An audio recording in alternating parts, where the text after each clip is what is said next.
Baik, terima kasih atas kesempatan yang telah diberikan kepada kelompok kami, kelompok 2. Saya selaku moderator atas nama Natalie Nuwatunis akan mempresentasikan hasil diskusi kelompok kami mengenai metabolisme protein. Yang pertama, pengertian protein dan asam amino. Protein atau akar kata protos dari bahasa Yunani yang berarti yang paling utama adalah senyawa organik kompleks berbobot molekul tinggi yang merupakan polimer dari monomer-monomer asam amino yang dihubungkan satu sama lain dengan ikatan peptida.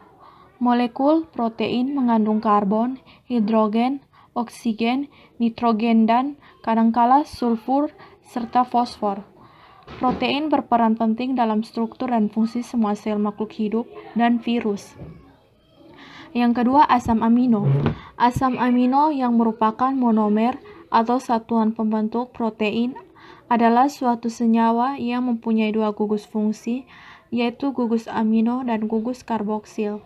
Pada asam amino, gugus amino terikat pada atom karbon yang berdekatan dengan gugus karboksil, atau dapat dikatakan juga bahwa gugus amina dan gugus karboksil dalam asam amino terikat pada atom karbon yang sama.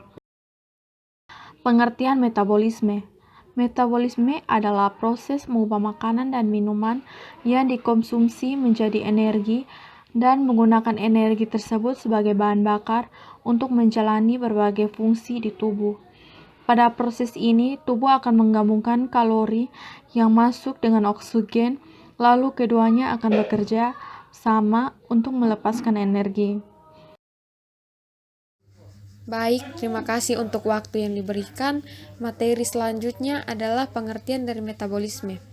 Metabolisme itu sendiri adalah proses mengubah makanan dan minuman yang dikonsumsi oleh tubuh menjadi sebuah bentuk energi yang baru. Energi yang dihasilkan dari proses metabolisme akan berguna sebagai bahan bakar untuk menjalankan berbagai fungsi di dalam tubuh. Pada proses ini, tubuh akan bekerja untuk menggabungkan kalori yang masuk bersama dengan oksigen, lalu keduanya akan bekerja sama untuk melepaskan energi. Di lain itu, metabolisme juga merupakan suatu proses kecepatan tubuh dalam mencerna, menyerap, dan mengasimilasi makanan untuk diubah menjadi sebuah bentuk energi. Semakin cepat proses metabolisme yang terjadi di dalam tubuh, maka akan semakin cepat pula proses pembakaran kalori yang terjadi di dalam tubuh, sehingga berat badan ideal yang sehat tetap terjaga. Di antara fungsi-fungsi yang telah disebutkan, ada juga tujuan lain dari metabolisme selain membentuk energi, antara lain yang pertama, mengganti sel atau jaringan yang rusak yang terdapat di dalam tubuh. Yang kedua, sebagai respirasi jaringan pada tubuh. Yang ketiga, membuat pertumbuhan yang baik pada jaringan tubuh. Yang keempat, sebagai penyusun unit pembangun sel. Yang kelima, dapat menghasilkan energi dari perubahan zat-zat makanan yang ada pada tubuh. Metabolisme protein merupakan proses penguraian protein dalam tubuh meliputi reaksi deaminasi, dekarboksilasi, dan transminasi. Proses ini juga dapat berkaitan dengan siklus urea, yang dimana beberapa biosintesis asam-asam amino berkaitan dengan bagaimana keterkaitan antara metabolisme protein yang berhubungan dengan metabolisme karbohidrat dan lipid. Ada 3 kemungkinan mengenai mekanisme pengubahan protein. Yang pertama, sel-sel mati, lalu komponennya mengalami proses penguraian atau katabolisme dan dibentuk sel-sel yang baru lagi. Yang berikutnya adalah masing-masing protein mengalami proses penguraian dan terjadi lagi sintesis protein yang baru, sehingga terus-menerus terjadi tanpa ada sel yang mati. Yang terakhir, protein dapat dikeluarkan dari dalam sel dan digantikan dengan sintesis protein yang baru. Terima kasih.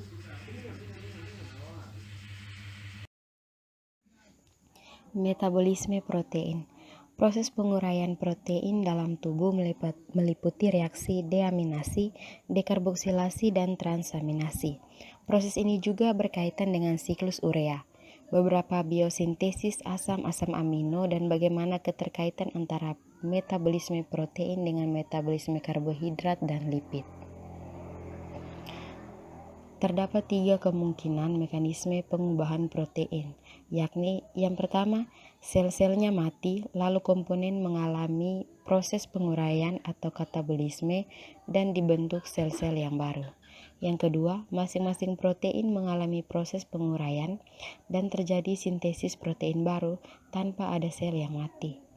Dan yang ketiga, protein dikeluarkan dari dalam sel diganti dengan sintesis protein baru. Teman-teman bisa melihat secara ringkas metabolisme protein makhluk hidup yang ada pada slide ini. Berikutnya, proses penguraian protein dalam tubuh meliputi 3 reaksi. Yang pertama ada reaksi deaminasi protein, yang kedua terdapat reaksi transaminasi asam amino dan reaksi dekarboksilasi. Baik, yang pertama reaksi deaminasi. Proses deaminasi asam amino dapat terjadi secara oksidatif dan non-oksidatif. Contoh asam amino yang mengalami proses deaminasi oksidatif adalah asam glutamat. Reaksi degradasi asam glutamat dikatalis oleh enzim L-glutamat dehidrogenase yang dibantu oleh NAD atau NADP. Deaminasi non-oksidatif ditunjukkan pada gambar di bawah ini, yaitu penghilangan gugus amino dari asam amino serin yang dikatalis oleh enzim serin dehidratase.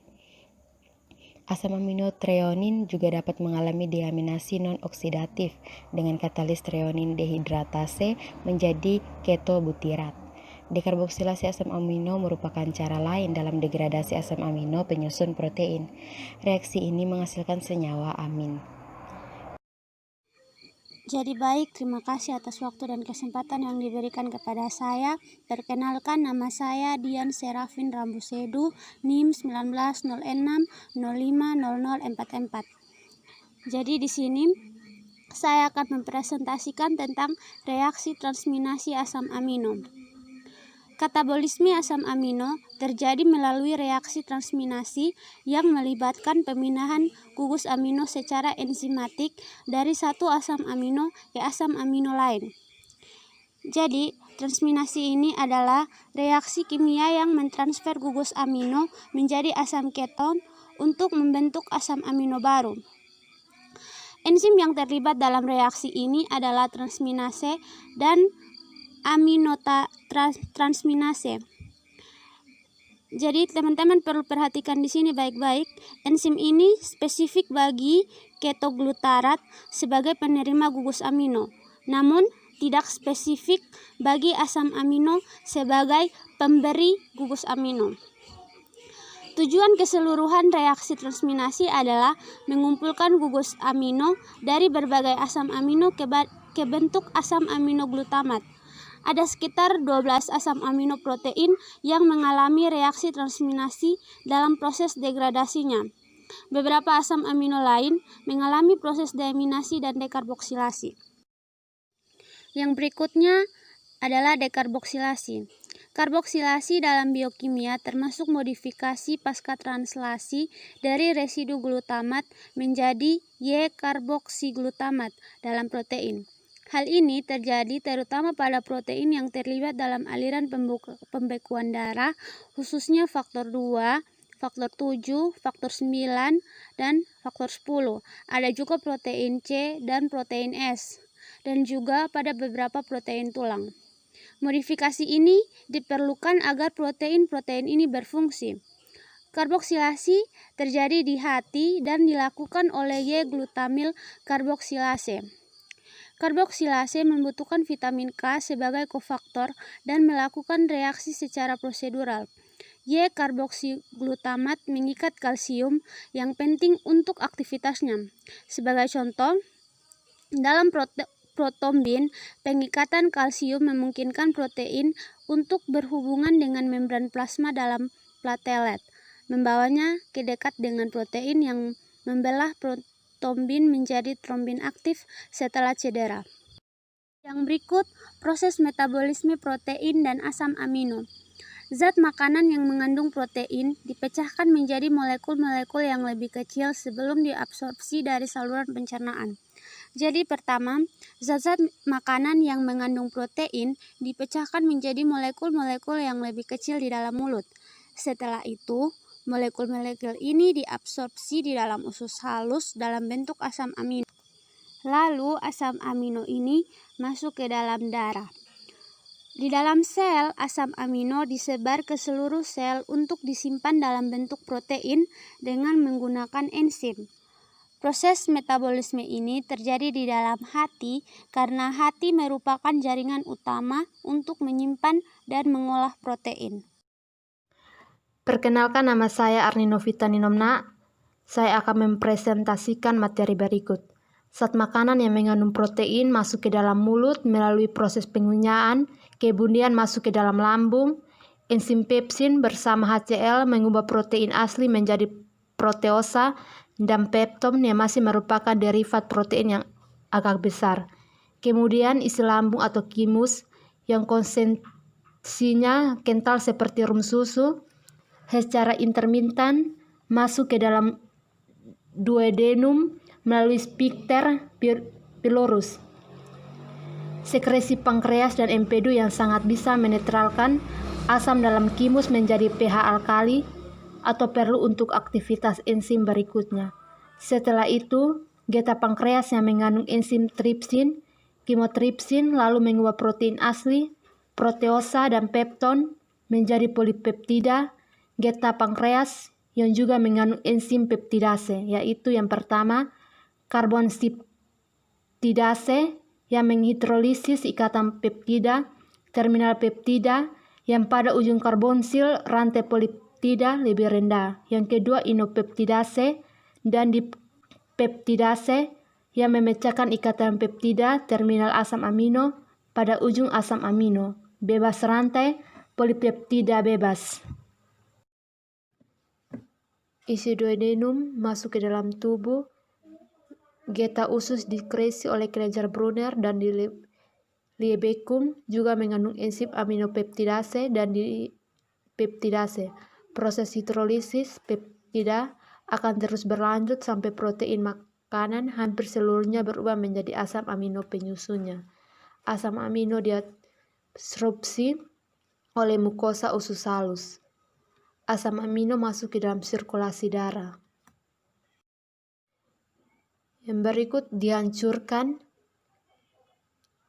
KIM, molekul protein, polipeptida pendek, diserap jenggot usus, langsung dapat diserap oleh jaringan usus berbagi keperluan menurut fungsi protein tersebut.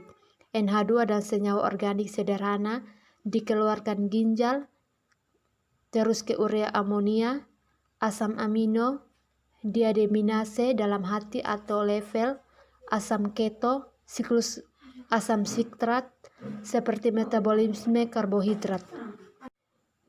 Yang berikut dihancurkan.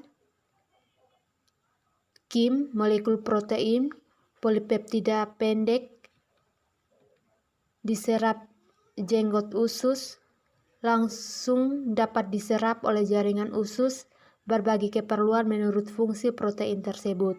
NH2 dan senyawa organik sederhana dikeluarkan ginjal, terus ke urea amonia, asam amino, diademinase dalam hati atau level, asam keto, siklus asam sitrat, seperti metabolisme karbohidrat.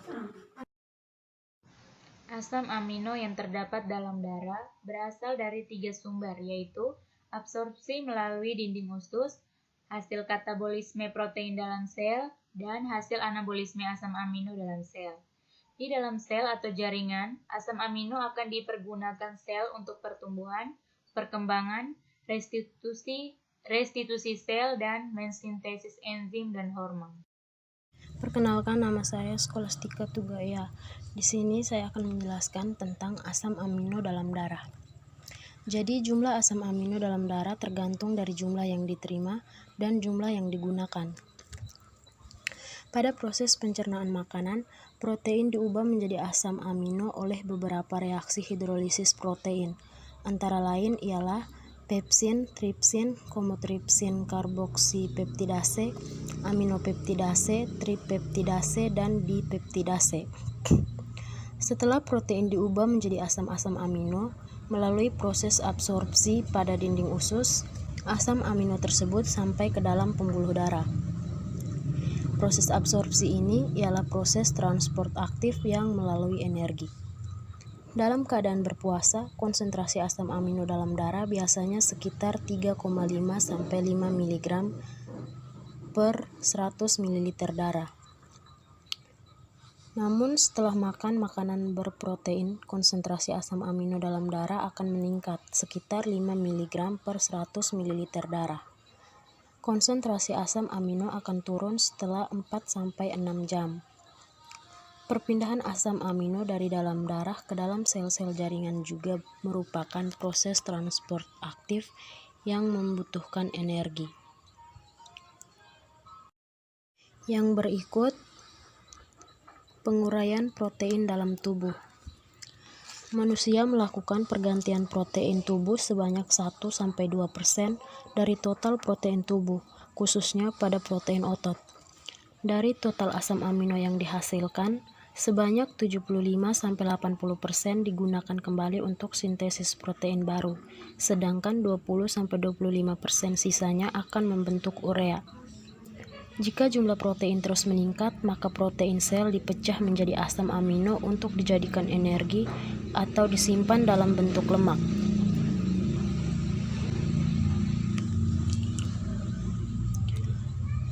Protein akan dikeluarkan dari lambung dalam bentuk proteosa, pepton, polipeptida besar.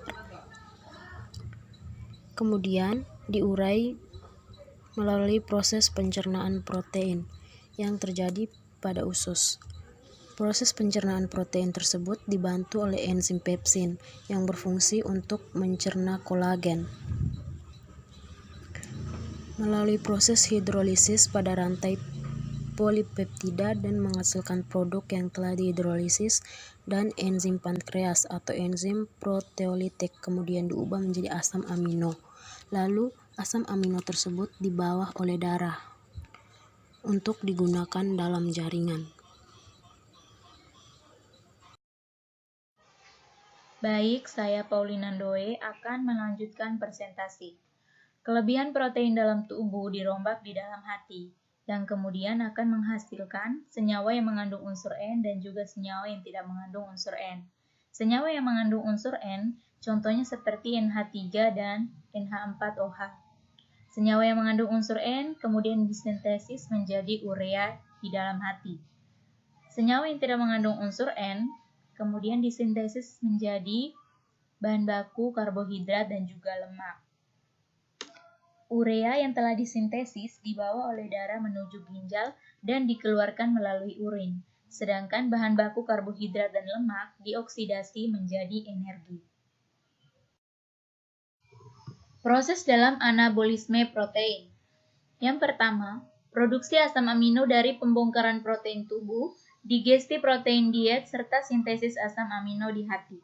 Yang kedua, pengambilan nitrogen dari asam amino. Yang ketiga, proses pengolahan hasil sampingan pemecahan asam amino. Yang ketiga, sintesis protein dari asam-asam amino. Kelainan metabolisme protein. Gangguan metabolisme protein menyebabkan ketidakseimbangan zat-zat dalam tubuh karena protein merupakan sumber energi bagi tubuh. Salah satu penyakit akibat gangguan metabolisme protein yaitu penyakit yang terjadi karena kekurangan energi dan protein. Penyakit ini biasa disebut dengan penyakit kurang energi protein atau KEP. Baik, terima kasih atas kesempatan. Saya Etelrina Miraplasi akan melanjutkan PPT kelompok kami yang kelanjutan dari kelainan metabolisme protein. Yang berikut, penyakit ini ditemukan pada anak-anak atau ibu hamil. Penyakit KEP ini juga dapat menyerang orang dewasa, misalnya pada orang yang mengalami kelaparan dalam waktu yang lama atau menderita penyakit kronis. Ketika penyakit KEP ini menyerang seorang anak, maka akan muncul gejala-gejala seperti kekurangan energi atau marasmus dan kekurangan protein atau juga disebut dengan kwashiorkor. Yang berikut pada penderitaan marasmus, pertumbuhan penderita atau anak yaitu berat badan dan tinggi badan terganggu. Penderitaan sangat kurus, adanya perberasan hati, kulit tampak keriput, pada bagian muka terdapat kulit yang berlipat-lipat, sehingga muka anak seperti muka orang tua yang sudah keriput. Mudah terserang diare, infeksi saluran pernapasan, dan batuk kerjan. Yang berikut, pada penderita kwashiorkor, ciri-ciri yang terjadi adalah adanya gangguan pada pertumbuhan, berat badan dan tinggi badan, lemah kurus apatis, kulit tampak kering, rambut tipis atau jarang, kehilangan nafsu makan, diare, adanya pembesaran pada hati, dan anemia. Yang berikut ada definisi protein yang terjadi pada pemasukan protein yang kurang, kekurangan kalori, asam amino, mineral, dan faktor lipotropik. Definisi di atas mengakibatkan yang pertama, pertumbuhan tubuh, pemeliharaan jaringan tubuh, pembentukan zat anti dan serum protein yang akan terganggu. Yang berikut, penderitaan mudah terserang penyakit infeksi, perjalanan infeksi berat, luka sukar sembuh, dan mudah terserang penyakit hati akibat kekurangan faktor lipotropik. Yang berikut ada 2 penyakit akibat gangguan metabolisme protein. Yang pertama, hipo dan agamaglobulinemia. Itu ya terdapat 3 jenis. Yang pertama, hipoagamaglobulinemia kongenital. Yang kedua, hipoagamaglobulinemia didapat pada pria dan wanita pada semua usia. Yang ketiga, hipoagamaglobulinemia sementara. Penyakit yang kedua, hipoproteinemia. Penyakit ini disebabkan karena beberapa hal. Yang pertama, sekresi protein darah yang berlebihan melalui air kemih.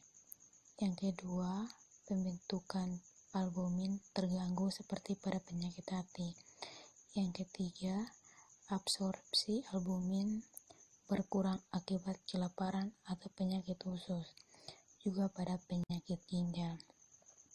Terima kasih atas presentasi kami. Saya ucapkan terima kasih.